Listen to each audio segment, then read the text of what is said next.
Ladies and gentlemen, our first bout this evening is a 4 3-minute rounds contest in the welterweight division. Firstly, fighting out of the red corner with over 85 contests to his name, weighing in 147 pounds, 3 ounces, and tonight he wears the black shorts with white trim. Please welcome from Canning Town, Lee Hallett. And across the ring in the blue corner, unbeaten with 3 wins, also weighing in 147 pounds and 3 ounces. And tonight he wears the black shorts with gold trim. Please welcome from Chatham, Kent, Tumi Phillips. Your referee in charge is Rocky Israel, who will now give his final instructions to both boxers. Well, guys, protect yourself and obey my command at all times. Touch gloves and good luck. Ladies and gentlemen, this is 4 3-minute rounds. So our thanks to Mark Burdiss. Here we go, getting the live action underway tonight from the York Hall Bethnal Green. We're streaming live. Welcome everybody on Boxnation's YouTube channel. One cracking fight to get us underway at 4 rounds, with so much intrigue and interest to come a little bit later, including Mitchell Smith back before a London audience tonight. Ezra Taylor, who's certainly put himself up there, maybe put a target on his own back in recent times. And at the top of the bill, Sean Noakes, the English welterweight title defence against Jermaine Osborne Edwards. And I'm delighted to say that in addition to the one and only Richie Woodhall, we'll be hearing also this evening, tailor-made for this job, most certainly, one of Britain's outstanding welterweights, Eko Esserman, who will also be alongside us into this opening round of 4. Tumi Phillips, nice and tidy so far, nice and tidy slate in terms of his career, Richie, against Lee Hallett, who has got a very special milestone already looming into view, and there's no question at all that he wants to get there. This is professional fight number 91 for Hallett, and he always gives everything he's got. Yeah, always gives everything he's got, and he's very difficult to actually stop, isn't he? I mean, he's had the 84 losses, but he's only been stopped twice, so, you know, he's a tough kid, and he'll give anyone who's up and coming a good workout and really introduce them to professional boxing. And Phillips, he's a good kid. He's 3-0, remember, so he's the up-and-coming boxer. So yes, this is a step up for him, I think, in against Lee Hallett, who's experienced. You know, he's seasoned, and he certainly knows his way around a boxing ring. He's very awkward. Phillips is not rushing into this tonight, having a good look. Strikes me as a very thoughtful sort of fighter. See, early on, Hallett being the southpaw here, if he's hitting and moving, it just makes it a little bit more difficult for Phillips. Phillips would prefer a slower target so he can just set up his right hand, and that's why he's popping out that jab, just to measure the distance and the target, and then he'll bring that right hand into play. But if the movement carries on from Hallett, then that becomes a more difficult thing to do, Paul. So if Hallett keeps hitting and moving, it could be a tricky night here for Phillips. Phillips has really told all around him, management-wise, listen, I want to be tested. I don't want gimme fights to build me 10, 12, 15 wins as a pro. I want to be made to work, and Hallett might just be tailor-made for that role here this evening. And Hallett's keeping a decent tempo going in the first round, Richie. Yeah, and just demonstrated there that a southpaw can be a little bit more vulnerable as he's coming forward onto that right hand. That's what he did there, did Hallett. Just walked forward, just took his eye off the ball slightly, and that wasn't a bad shot from Phillips. Now then, I'm so pleased that we've got a special addition to the team here tonight. As I said, who could be more expertly placed to comment on any welterweight than one of our top men of the last decade, the former British and Commonwealth champion, among many other title belts which Eko Esserman has won. And moreover, I'm watching Tumi Phillips, and I'm thinking he's been watching Eko Esserman style-wise. What have you got to say about that? You know what, just to add to what you were saying, he looked very calm, poised, confident, like a man of no fear. He's really going about setting about his distance before he's getting to work. I also noticed the insignia on the back of his shorts is a Ghanaian Adinkra symbol, translating as Giyami. That translates to English as Fear None Except God. Quarters, It looks like 10 he's going seconds. that way. Fantastic, Echo. Thank you very much indeed for the insight. Lots Seconds more to out. come from Echo Esserman. Echo will Round be right two. through with us here at ringside to the main event, the English welterweight title. Defence tonight by Sean Noakes. But, guys, I know this is extremely early to say this. This Tumi Phillips has got a little bit of something about him, Richie, hasn't he? Yeah, he has. He's obviously well schooled, nice fast jab, crisp shot, and that's what's setting up that right hand. And he's just, like I said, measuring that distance and gap. Bit of a wide stance, so like I say, he would prefer if Hallett just holds his feet and so he can trade with him. Generally, boxers with wide stances, Paul, that their rear hand has to travel that little bit further to the target so they can fall short occasionally. That's why they have to bring the opponent onto the shot or get him to hold his feet and so that he can trade with him. But yes, I like the look of Phillips. I like any boxer working behind that lead and that jab. That shows they've been well schooled. They're thinking about their boxing, setting up the distance work with that right hand there that he just threw to the body. I will say that Lee Hallett is contributing mightily to the fair at the start of this card as well, because he is very busy indeed. He's in and out of range, Richie. He's not just trying to slide through these rounds. He's determined to try to make Tumi Phillips show us what he's got. Yes, exactly, and he can be an awkward opponent if he's on the outside, you know, not coming forward as much. And like I say, that right hand then just got to travel a little bit further to get to him. And if he's moving away from Phillips, that's when Phillips, you know, a little bit of frustration may creep in. So it's important for Phillips to keep working with his lead hand to measure that distance and gap before he throws that backhand paw. But it's a positive start, I think, from Phillips overall. And Hallett, as we know him, he's awkward, he's seasoned, and he's playing his part here. The output from Hallett, I don't think there's much in it in terms of actual shots thrown tonight. Not going to suggest so far he's been quite as accurate as Tumi Phillips, but he's trying to give him something to think about in every little facet. Little bits of movement here there with the head, you know, standing on each other's feet. That's what's going on, and the referee's going to say something here. Yeah, there you go. He's picked it up. I spotted it, and yeah, and the referee did. So well done, ref. Well done, Rocky Israel. That's a solid right hand. Yeah, he found the range perfectly, and Hallett was a little bit slower in that little exchange. Let's see now if Phillips can up the tempo and take it to Hallett properly for the first time. Yeah, that was a quality shot, Paul. Much better shot there from Phillips. And again, working with that lead hand, setting things up. Hallett's felt the power there, hasn't he? He's gone back on that back foot now. And still relatively cautious right to the end of this round, Tumi Phillips, having landed the best shot either way so far. More expert welterweight insight now from Echo Esserman.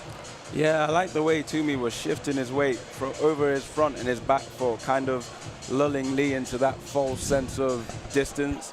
And he's stepping into his shots, especially following through with that right hand.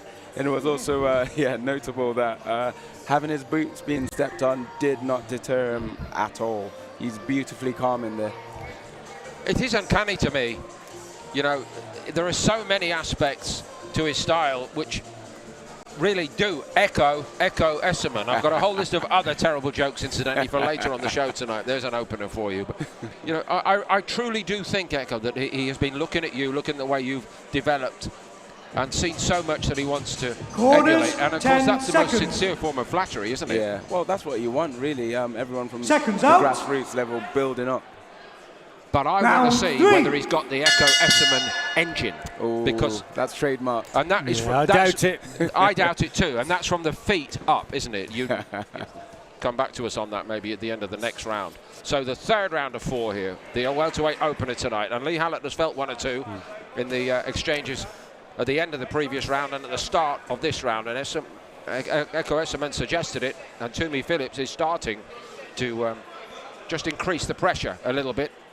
Yeah, starting to find his range now with that right hand, and that's mainly because Lee Hallett again has come forward a couple of times, or he's held his feet and he's an easier target to hit. The hit and move tactic that we've seen earlier from Hallett, you know, that proves that's a much more difficult opponent to box against. So that's what he's got to keep doing. Don't come over the front foot, just be awkward, plenty of head movement to stay on the outside and try and nick the odd single shot here and there. That's all I think we can ask for from Lee Hallett. He's tough as they come, is Hallett. So he's playing his part, but it'll be interesting to see how Phillips works him out, works his jab, measures the distance and brings that right hand into play. And there's a couple of good signs here from Phillips that, you know, he's working things out. Yes, I agree with that, Richie. But then again, Hallett's seen it all in his now 91 pro career. Yeah, he's tough. He's a tough kid, Hallett. And a really good corner behind Lee Hallett this evening. The family firm of Greaves. Frank and Johnny are at ringside helping manage Lee through these rounds tonight. Frank's really carving out a very fine reputation indeed. But I just want to make a special mention tonight, if I may, of Johnny Greaves. Richie and I have known him for so many years. He was an amazing professional, one of the true hard-working journeymen, the backbone of this business in Britain. And Centurion. Indeed, the Centurion Club, and Hallett actually wants to go one better and really annoy Johnny by doing 101. That's apparently that's the big plan. Still a little way short of that actually, Richie. But in addition, if I may add, Johnny has an autobiography coming out. He's been writing this with Adam Dark over the last year or two. The great title, Bright Lights and Dark Corners, and it's a salutary tale, fascinating read. And it is available in April. Brilliant title, isn't it? Yeah, that? excellent. Bright Lights and Dark Corners. Well, it's a great insight into what a hard trade it really is. Yeah, wealth of experience in that corner for Hallett. And like I say, he's playing his part. He's a tough journeyman. And he's giving Phillips things to work out. But what have I been impressed with Phillips this round, Paul? Lead left uppercut occasionally that he's been throwing. Awkward punch to throw and land, and he's landed it very well indeed. I was expecting a little bit more from Phillips after the first 40 seconds of that round. Echo, what do you say? Yeah, I would agree, but he is changing the shape of his right hand, which is making it awkward for Lee to defend against him. He's posing and throwing awkward shapes also to lull him out of his sense of security. He's throwing a good throwaway 1-2 in between the combinations to keep picking those points.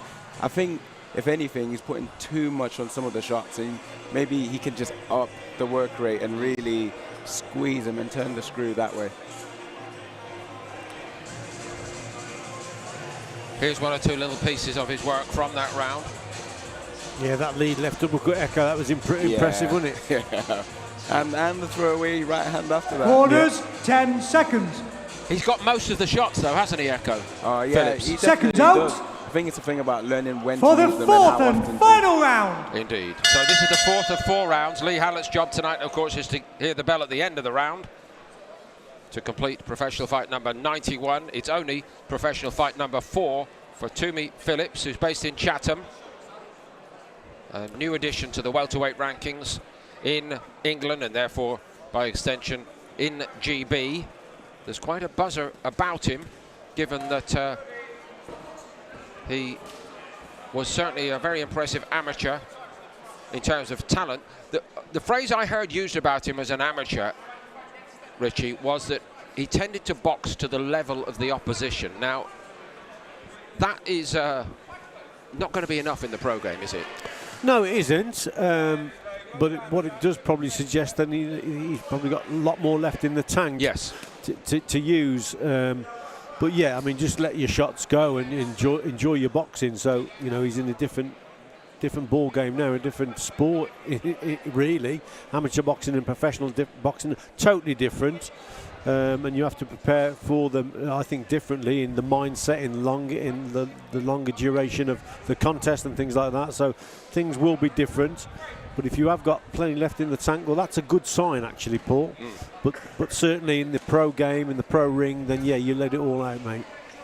He's 25 years of age, so the best years are certainly in front. I'm seeing lots and lots of fairly raw talent from Tumi Phillips Yeah, here. raw talent and also a lot of speed there, and I like to see speed in a boxer, especially behind that jab and you know, setting up the backhand. But yeah, there's some real nice signs from Phillips here. He's got a lot of talent and skill, and this is good from Hallett now, just taking it to him and just reminding him that, you know, he's in there with no pushover, who will literally, you know, give him a good fight and take him all the way here. As you just said, Richie, professional boxing. Yeah. It's populated by people like Lee Hallett, who take great pride in their ability to be a proper nuisance. Yeah, that's it. And put manners on more talented, quote-unquote, opponents. Yeah, very much so, Paul. Like I say, he's only been stopped twice in the 84 defeats that he's had, Lee Hallett, so he's as hard as nails. And, you know, this will be a good learning fight for Phillips, most certainly. Little sign of Lee Hallett being in any trouble whatsoever in this fight. Well, he's, you know, himself, he's well schooled and he's learnt that art of defending, hasn't he, in the pro game. Elbows tucked in nice, good guard, see, straight away, he knows something's coming back. Now he's getting up close to Phillips to try and smother his work. So he's, you know, he's a real well-educated journeyman, knows his game, knows the trade. From nearby Canning Town in the East End of London, Lee Hallett. He won't very often be in the other corner as the star fighter. It's his home venue, always fighting in the away corner, always giving rounds and giving the opponent something to think about, and he's done that again tonight. Tumi Phillips. Echo, I'll come to you for an immediate reaction, and then perhaps a bit later when we get the verdict, we'll have more chance to break him down. What did you think of that tonight? I thought that was really great. I took note of that comment made about boxing to the level of his opposition. I think he'll learn that in the pros you have to box out of your shell, really just come out of withholding yourself. Even myself, I'm a very aggressive fighter, but I've learned to control that, and that's how you can kind of set matches about the way you want them to go. You have to, and also he has to remember to learn with these matches against said journeymen, because they do help you learn a few tricks of the trade along your journey. And of course it's going to be a long journey if he's going to become a 12-round championship fighter. There are lots of people who believe he's capable, incidentally, up the road of going that far. And he has given a fair demonstration of the skill set, Tumi Phillips, here this evening. Ladies and gentlemen, your referee scores the contest 40 points to 36. The winner in the blue corner from Chatham, Kent, Tumi Phillips.